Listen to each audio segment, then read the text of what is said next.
Balik na tayo dito kay MG na tayo.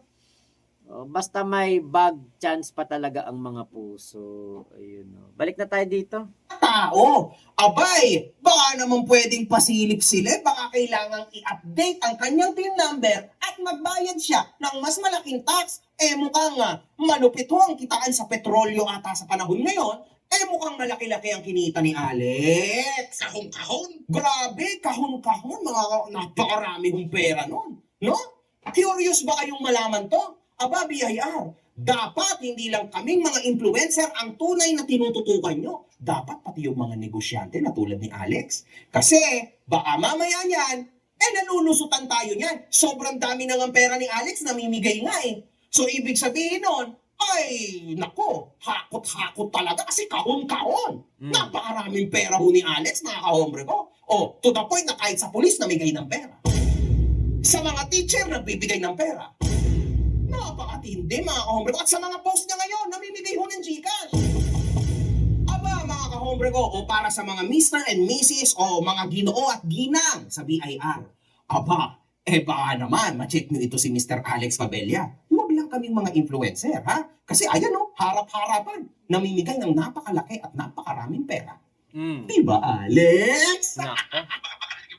Yan ang sinasabi ko sa'yo. Mamaya niyan, totoong may kakatok sa'yo. Abangan mo, ha?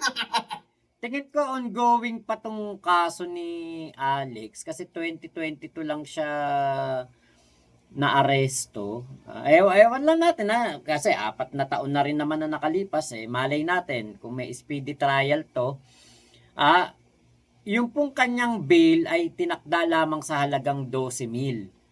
Yung Tax Reform Act niya na kaso in-issue po ng korte sa San Pablo City, Laguna. Doon pa kila MG. 2022 Baka nga ito'y ongoing pa. Pero kasi kayang-kayang anuhan to ni Alex Pabella bayaran niya lang yung tax niya, di ba? Yung kung meron siyang hindi nabayaran, bayaran niya lang yun. Tapos na siguro tong kasong to eh. Tama ba ako, Ate Ira? Di ba po? Kaya kaya yun lang yung yun lang yung naiisip ko dito. Kayang-kaya ni Alex Pabella na tapusin tong kaso na to.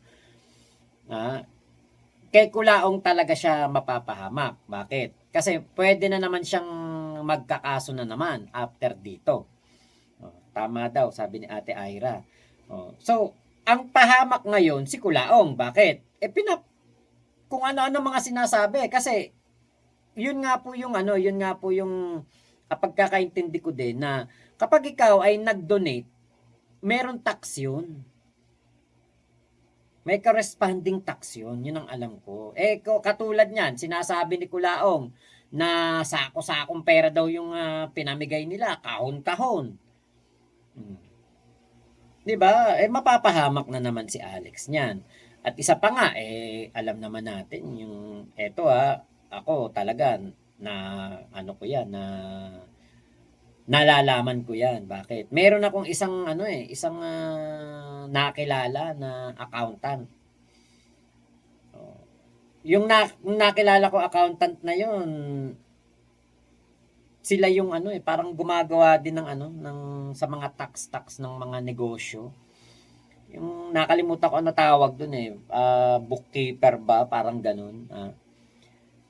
Na baka mamaya kasi may gumagawa kasi niyan mga negosyante, dinodoktor, parang pinapababa nila yung tax na binabayaran nila. 'Di ba po? Baka mamaya yan.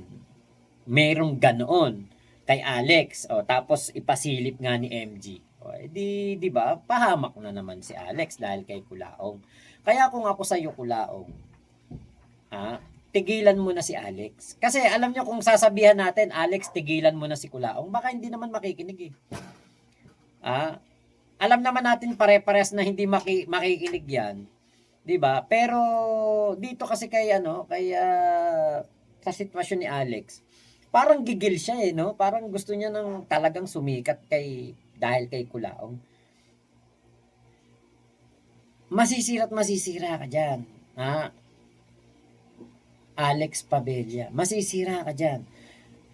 Baka mamaya meron kang ginagawang hindi maganda, mga ganyan, mga illegal, baka masilip yan. Ikaw din na mawawala ng kabuhayan, masisira ka pa. Yung plano mo na maging politiko, yung plano mong kumandidato sa darating na eleksyon, magiging suntok sa buwan na lang o nasirang pangarap. Kasi pinili mong dumikit diyan sa walang kwentang tao eh. 'Di ba? Teka, muna tayo? Mamaya na lang ako magbasa ng comment kasi out of topic yung mga comment diyan eh. Ba't ba pinag-uusapan nyo dyan si Marbs? Ay, sorry. Ay, bawal na nga palang banggitin. Dito muna tayo kay MG ha. At unggoy yan. At dahil dito, mga kahombre ko, sabi ni FG, salamat kay Alex na ang dami talagang pera ni Alex, mga kahombre ko. Kahon-kahon. At sa mga OFW, nasa crap stable na naman si Norman, 11:30 p.m. Nako! BIR ay talaga kung ang daming pantapo na pera ni Alex Pabella. Kahon-kahon. Kung ako ang BIR, talagang i-check ko yan. Kasi grabe na yan. Namimigay ng pera pantapon lang sa crap stable. Ay, BIR, eto na yung chance na talagang mapakita nyo na totoong nagtatrabaho nga ang BIR. Isa ho sa napakatindi na si Alex, mukhang kinakabahan din sa BIR. Ganon. Sasadyain ko nga ang BIR para lang matanong ko talaga. Bilang taxpayer, mga kahombre ko, kailangan natin malaman kung totoo nga ba na nagbabayad ng tax to. Hindi ho po pwede yun, mga kahombre ko, kasi ako nga nagbabayad eh. Di ba? So dapat, pati si Mr. Alex Pabella nagbabayad ng tax. At dito, mga kahombre ko, sa kasamaang palado, napuyat na naman si Norman sa mission niya sa craps at slot. At mukhang very successful. 100,000 ang na-donate niya sa Okada. Natalo na 100,000. Di ba? PIR, 100,000 ang natalo. Some of this money are given by him, as per Fuji News, ni Alex Pabella. Galing mismo kay Alex. Naku, Boss Alex, baka naman gusto ko ring matry kung paano ba to, ano bang feeling na tumayataya sa mga ganito. Mr. Alex, baka naman, finance mo ako, ha? Finance mo naman ako, di ba? Grabe naman. Boss Alex!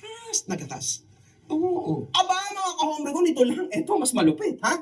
Buti na lang may mga OFW na nagbabanat ng buto sa abroad para may pang-revise si Norman Mangusin sa poker tournament. Ayan. Grabe sakripisyo ng OFW pang world class. Pang world class din naman si Norman Mangusin, world class gambler. World class gambler, mga kahombre ko. Habang sila nagpapakahirap sa ibang bansa, si Norms nagpapakahirap mag-decide kung call or fold. Oh my God. 600K lumipad. Naku, mga kahombre ko, ang tindi ho nito. 600,000 daw ayon kay Fuji News ang natalo ni Norman sa casino. Kaso, alam niyo mga kahombre ko, ang hirap maniwala di ba? Kasi parang sabi-sabi lang. Kaso lang mga kahombre ko, talagang may mga picture na pinapakita si Fuji News. Ayan ho, super clear mga kahombre ko. At tama din ang timpla ng buhok ni Mr. Norman dito kasi kita nyo, medyo mahaba-haba ng buhok niya. Mukhang totoo mga kahombre ko. Ito pa, detailed report, Norman Mangusin. Per roll, 140,000 pesos. 4, 5, 9, 10, 20K each. 6 and 8, 30K each. Total loss, craps, 560K pesos. Roulette, 40K. 600K pesos in one night. Hindi nasugal. Automatic donation system na. Actually, mga kahombre ko, tama naman yung logic ni FG dito. Parang ang sistiho nito, mga kahombre ko, ay nag-humanitarian si Norman sa Okada. Ayun, di ba? Kahit pa paano, nakatulong si Norman sa Okada, di ba? That's the perfect logic, mga kahombre ko. Ito, buti pa si FG, may chips pa. Samantalang yung bida, barya-barya na lang pera. Hindi na makapasok sa loob. Ayun si Norman, spotted sa Common Slots Gaming Area, sa tapat ng Red Spice, sa labas ng Maharlika Big Roller Club. From Big Roller to Burakot Mode real quick. Abangan, mag-live sa YouTube mamaya, tutorial, how to lose 600K in one night. Wow! Grabe to mga kahombre ko, napakatindi ho nito. Kaya naman galit na galit si Norman kay FG. Magpahuli kayo sa akin, putang na pag hindi ko kayo binalatan ng buhay, mga animal kayo. Takot ng mga to. Ikaw, Pugenius ha, putang ina mo ha. Easy lang kapatid, easy lang. Ano ba mga kahombre kong ibig sabihin ng incognito? Sa video na ito ni Alex Pabella, maririnig natin na nagsumbong si Gusgusin, mga kahombre ko, sa front desk, sa pamamagitan ng phone call. Parang Jojo, magandang gabi sa iyo. Shoutout sa iyo. Nandito tayo sa presidential suite ng ating trupa. O Junior, ano masasabi mo? Magandang gabi sa lahat, sa mga followers natin dyan, sa mga basos natin dyan. Oo, binabati ka namin. Magandang gabi si Parikoy. Oo, at sa mga ating mga trupa dyan. Oo, magandang gabi po sa inyo lahat. Oo, so Agnes, Maggapo, magandang gabi sa iyo. Sa iyo, aking kaibigan, Norby Pietas. Oo, nagpasyatot sila. Sa mga taga-Binavista, shoutout dyan. Sa ating mga supporter na Buyong at Buyang. Magandang gabi. Sa aking pamangkin, kaya Juan Chris Pabilla. Magandang gabi sa iyo, Juan. Sa ating mga katropa, ating mga kasangguni. Ano nga ba ang ibig sabihin kapag nagpa-incognito ang isang tao? Magandang gabi. Sa aking pamangkin, kaya Juan Chris. Privacy at confidentiality upang masiguro na walang makakaalam kung nasaan ka, lalo na kung ayaw mong mabulabog ang iyong pananatili sa lugar na yon. Sa totoo lang mga ka-hombre ko, meron na din pong experience si Norman dyan. Kasi di umano, ang tunay na pangalan ni Francis Leo Marcos ay Norman Mangusid, di ba? At di umano, di ba, ayon sa mga kumakalat sa internet, ay ang personalidad na Francis Leo Marcos ay hindi totoo. Okay? Kundi gawa-gawa lamang. At huwag niyong kakalimutan, siya mismo naglabas na magkaiba ang kanyang place of birth sa kanyang passport at sa kanyang birth certificate. Unahin po natin to, itong passport ko, yan ho ay butas na, okay? Narinyo ko na ho yan, Francis Leo Marcos. Ito ang birth certificate ko. Tanga! So doon pa lang, alam nyo na. And sa isang banda, mga kahombre ko, hindi nyo rin naman maiaalis yan. Alam nyo kung bakit, mga kahombre ko? Bakit ko malalaman? Kasi syempre, karamihan ho sa pera na yan, galing sa mga OFW. Gusto ko muna Pakita tayo. mag-focus sa ating hanap buhay. Kapag negosyo, Kayo may mga negosyo na tayo ngayon. Do you believe na meron siyang negosyo? Would you believe that? Then, if you believe that, then nagkakamali ka. So, alam niyo yun, malamang ayaw niyang ipakita sa mga tao na legitimo talaga ang pinagsasabi ni MG, ni Pod Genius, at ng kung sino-sino pang mga vlogger na nandyan against this guy. hindorotot ka pa rin kasing hambog ka. Kaya hindi siya pwede kahit kailan na magpakitang naglalaro sa kasino. At ito ho ang sinabi niya, mga kahombre ko. Sabi ni Bryce Flow, boss, nagsusugal ka pa? Hindi na, Bryce Flow. Hindi na, ayaw pa nang magsugal. Oo. Inuubos ko na lang yung aking consumables at alam mo na, ako'y naghahanda na syempre marami akong mga bayarin, magbabayad pa ako ng mga abogado, magbabayad pa ako ng kung ano-ano. Anyway, mukhang hindi totoo. Mukhang naglalaro pa rin siya. Unggoy yan! Security at safety para maiwasan ang mga banta sa seguridad, stalkers o mga taong may masamang intensyon na maaaring naghahanap sa isang lokasyon. Ha? Nice! Parang pasok na pasok to kay Norman, mga kahombre ko, ha?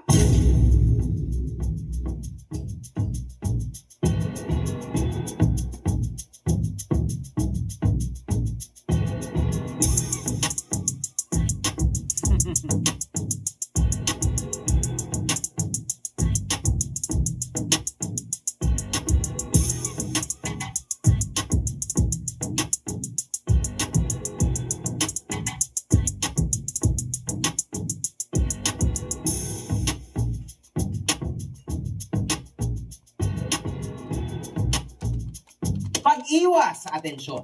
Karaniwang ginagawa ito ng mga sikat na tao o high-profile personalities para makaiwas sa mga fans, paparazzi o mga taong gustong kumuha ng litrato. Pasok ko kay Norman to, mga kahombre ko. Just fixation lang, ipahiya niyo ako sa buong Pilipinas. Grabe, para akong pumatay. Tapos papahirin niyo ako, national TV, yung ganito. Radisyo ako gawin nagmura, ganito. Pero ang totoo yan, just fixation lang, pinahiya niyo ako buong Pilipinas na ganito. Grabe. Protection of records. Inatasan ng management na huwag ilagay ang iyong pangalan sa public guest list o i-deny ang iyong presensya kapag may nagtanong sa front desk. Ang challenger, hindi sa kanya. Ito, ebidensya. Ang may-ari ng challenger na si Bert. Na taga. Ayan na may-ari. Taga.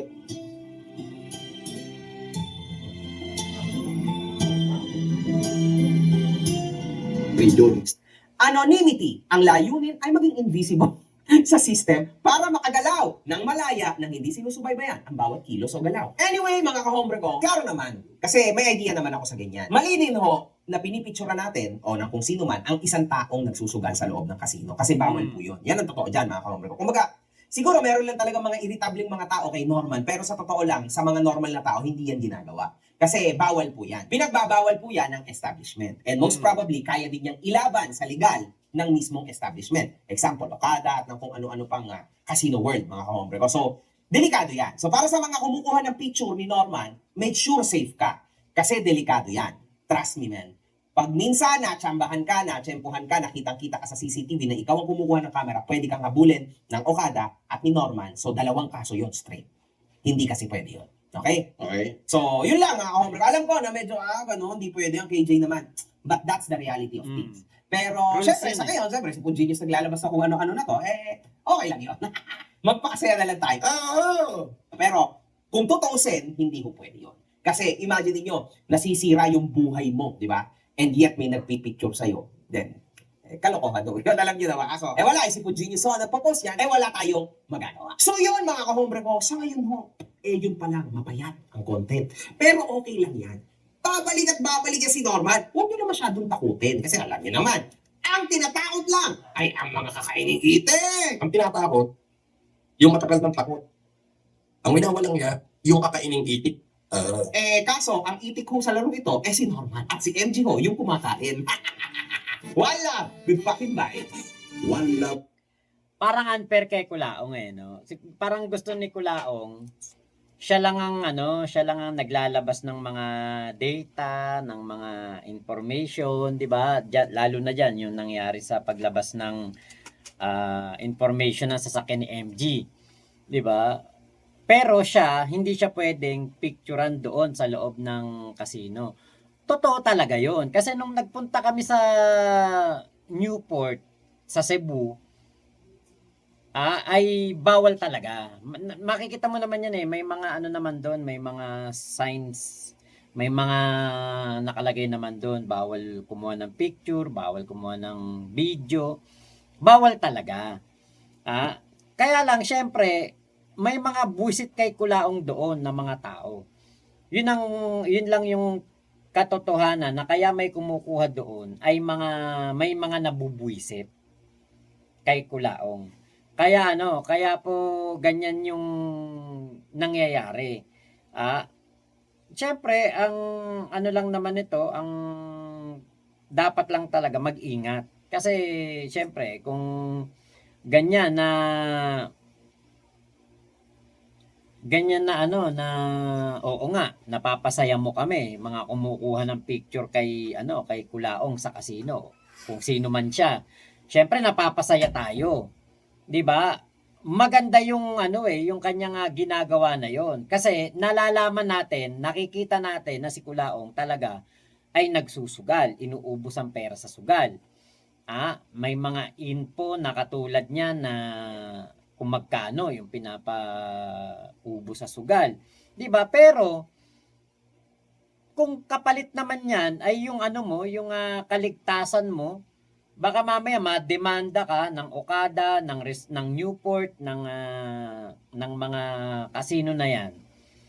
Hindi naman kami syempre magiging masaya noon. 'Di ba?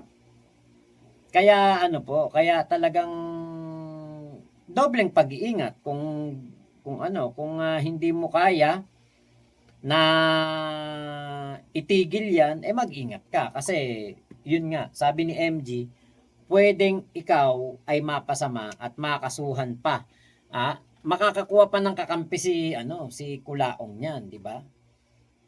Kunwari, kay malaman na kay nagpicture doon sa Okada o sa Newport, ikaw pa yung mapapasama. Yan. Salamat po Ate Amibel. Thank you po sa iyong pakulay. Nakaabot pa sa live. Good eve po sa lahat. Salamat po. Yan, sarado na daw po natin sa 100 ang likes. Oy, salamat naman sa mga magla-like. Okay, Ate Abby Marquez, dati bawal talaga mag-phone sa casino, nilalagyan ng sticker yung camera. Hanggang ngayon, Ate Abby Marquez, hanggang ngayon. Andito lang kasi yung yung aking cellphone gamit ko.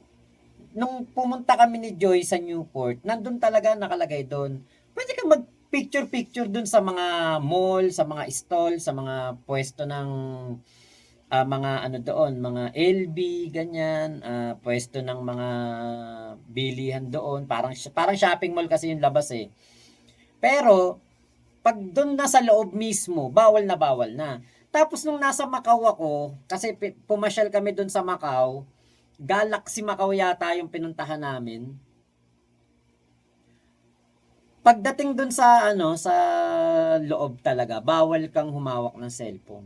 Pagdating doon sa loob, ano yung ka talaga na, kuwari hawak mo yung cellphone mo, sasabihin sa'yo, ilagay mo sa bag.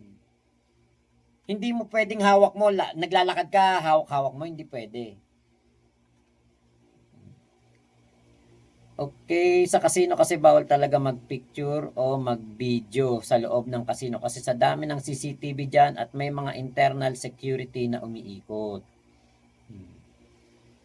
Bawal nga po talaga. Saka ano, hindi talaga nga ano 'yan. Kumbaga hindi talaga pwede 'yan kasi nga po, ang isang iniiwasan diyan mawawalan sila ng customer. Siyempre, sino ba namang tao, sino ba namang nagsusugal na katulad ni Kulaong ang ano, ang gugustuhin na mabidyohan siya o mapicturean siya diyan, 'di ba? Siyempre ayaw niyan. 'Yun lang 'yun. 'Yun lang yung punto doon. Ayaw nila. Ayaw ni Kulaong, ayaw ng mga tao diyan na maanuhan sila, mabidyohan diyan. Ito tinitignan ko kung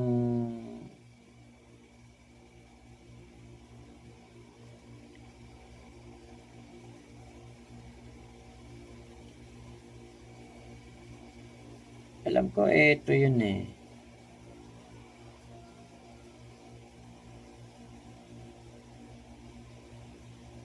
meron akong mga video dito teka lang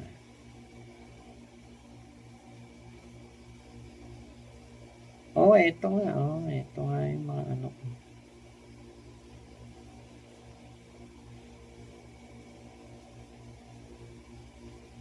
Teka. Meron akong mga video pa dito. Dito pala sa cellphone ko na to meron din. Nahanap ko lang yung ano. Ito, Sands. Nandito tayo ngayon sa harapan ng Sands. Doon kami kumain sa Artisan ng merienda. Sa ano to sa Macau. Nahanap ko yung video na nasa loob kami. Ayun, eto. Katulad nito, may ganto, yan. Sa labas to nung sugalan, sa mall. Ayan. Pampaswerte daw to itong presentation na to.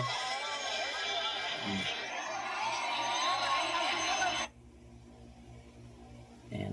Makakapag-video ka dyan kasi parang mall yan sa labas niyan Pero doon sa hindi na. Malabo ka na talagang makapag-video dyan.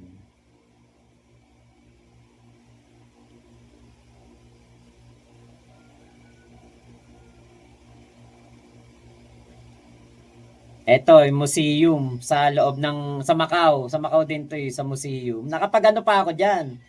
Nakapag-video ko kasi sinabi ko ako'y vlogger. Pinayagan naman ako. Sabi ko vlogger ako nagba-vlog ka ako, tourist. Galing high-tech yung mukha ng babae na punta dun sa parang picture ng Indian Chinese Chinese goddess. Pero sa mga casino yan, Artisan yan. Nakapunta ako dyan, Artisan sa Macau. Nakapunta kami dyan Pinasyal ako dyan nung taga Macau na tropa pips natin. Ito, ano ba to? Hong Kong to, Hong Kong. Diyan ko pa nga nakita si Vic Soto. Ayan si Vic Soto. Kita ko si Vic Soto sa Macau. Kasama niya si Pauline. Namimili sila doon sa sikat na bilihan ng mga pasalubong. sa Hong Kong.